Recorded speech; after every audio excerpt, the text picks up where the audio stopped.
Hello everyone, start करते हैं आज के वीडियो को। और आज के वीडियो में मैं टॉपिक कुछ दूसरा लेने वाला था, लेकिन ट्रम्प भाई साहब हैं कि हमें कोई दूसरा टॉपिक लेने की इजाजत ही नहीं देते। इसका सबसे बड़ा रीजन ये है कि ट्रम्प का धमाका जब से वो राष्ट्रपति बने हैं तब से ही शुरू हो गया है। धमाके पे धमाके करते जा रहे हैं। पहले उनने बात करी कि भाई हम जो भी है टैरिफ लगाएंगे, तो सब लोग सोच रहे थे ट्रम्प के हो सकता है ऐसे ही बोल रहे हैं। थोड़ा सा सीरियस तो थे लोग, लेकिन 60% नॉट सीरियस थे, 40% सीरियस थे। लेकिन जैसे ही ट्रम्प ने टैरिफ लगाने की बात कही तो सोचा कि भाई कम टैरिफ लगाएंगे, कुछ देशों को बख्श देंगे। लेकिन ट्रम्प ने भाई साहब जहां पर पेंगुइन रहते थे, एक द्वीप ऐसा है जहां पर सिर्फ पेंगुइन रहते थे, उन पर भी टैरिफ लगा दिया। उस पर्टिकुलर द्वीप पर भी टैरिफ लगा दिया कि वहां से भी अगर कुछ आता है, इवन पेंगुइन भी आते हैं, तो वो उन पर टैरिफ लग जाएगा। और ये चीज और इस प्रकार की उनकी नीति इस ऐसे काम कर गई, ऐसे काम कर रही है पूरी ग्लोबल ऑर्डर के अंदर कि पूरा का पूरा ब्लड बाथ बचा हुआ है। Blood bath in the sense पूरे मार्केट धराशायी हो रहे हैं, पूरे मार्केट गिर रहे हैं। आप चाहे अमेरिका की बात करो तो लगभग $6 ट्रिलियन वहां से साफ हो गया है। और अगर इंडियन मार्केट की बात करो तो ऐसे ही लगभग 30 लाख करोड़ के लगभग यहाँ पे भी साफ हो गया है। जापान के भी यही हालात हैं, चाइना के भी यही हालात है। पूरा का पूरा वर्ल्ड इकोनॉमी यूएस ने तहस नहस कर दिया है। और इसका कारण क्या है वो अभी बिल्कुल समझ में नहीं आ रहा है। अमेरिका के अंदर उनके अगेंस्ट जो है आंदोलन चल रहे हैं, प्रोटेस्ट चल रही हैं।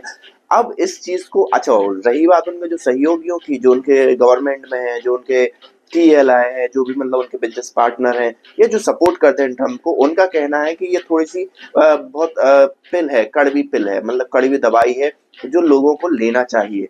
तो इस प्रकार की चीजें हो रही हैं। और ये इसलिए भी हो रहा है क्योंकि जो वर्ल्ड ऑर्डर का जो बिजनेस होता है वो कहाँ से होता है? डॉलर में होता है। वर्ल्ड का पूरा बिजनेस जो होता है वो डॉलर के अंदर होता है। मोस्टली कंपनियां जो डायरेक्टली इनडायरेक्टली रिलेटेड होती हैं वो यूएस से रिलेटेड होती हैं, या टेक्नोलॉजी के लिए हो, चाहे इंपोर्ट के लिए हो, चाहे एक्सपोर्ट के लिए हो। तो ये सारी चीजों को ट्रम्प ने क्या कर दिया है, पूरा डिसरप्ट कर दिया है। अब इससे होगा क्या?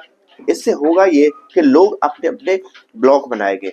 जो पहले वेस्टर्न ब्लॉक यूएस के साथ था वो ब्लॉक काम नहीं करेगा, बल्कि ये ब्लॉक सेपरेट सेपरेट ब्लॉक बनेंगे। और उसका परिणाम अंतोगत किसको भोगना पड़ेगा? अमेरिका को ही होगा।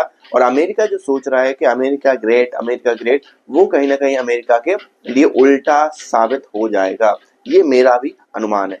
लेकिन यहाँ पर और सब अगर देशों की बात करें, भारत की बात करें, तो भारत भी ये सोच रहा है कि भाई ट्रम्प के साथ 4 साल काटने हैं, 4 साल काटने हैं, तो भाई थोड़ी सी कुछ डील कर लेते हैं। और इंडिया भी अमेरिका के साथ बात करने में लगा हुआ है कि कैसी ही एक प्रकार से डील हो जाए जिससे ये हो कि टैरिफ का थोड़ा सा हम कम कर देंगे, थोड़ा सा यूएस कम कर दे और बिजनेस बनता रहे। कम से कम जो इस प्रकार का टैरिफ अभी ट्रम्प ने लगा दिया उससे तो अच्छा ही होगा।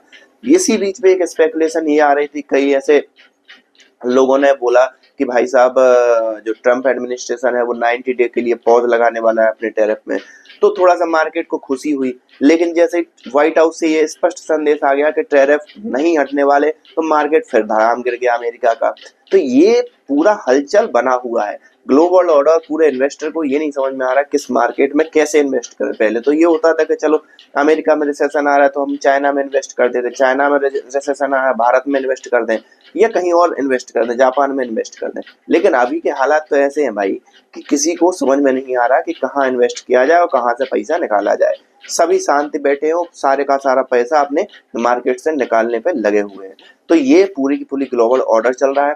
आप इस बारे में क्या सोचते हैं? आप हमें कमेंट करके बताइए। और ये माहौल बड़ा ही एक रहस्यात्मक मूवी टाइप का चल रहा है। मिलते हैं और अपडेट करते रहेंगे आपको इस सब चीजों के बारे में। आपकी जो राय है आप हमें कमेंट में दे ही सकते हैं। So thank you for this video.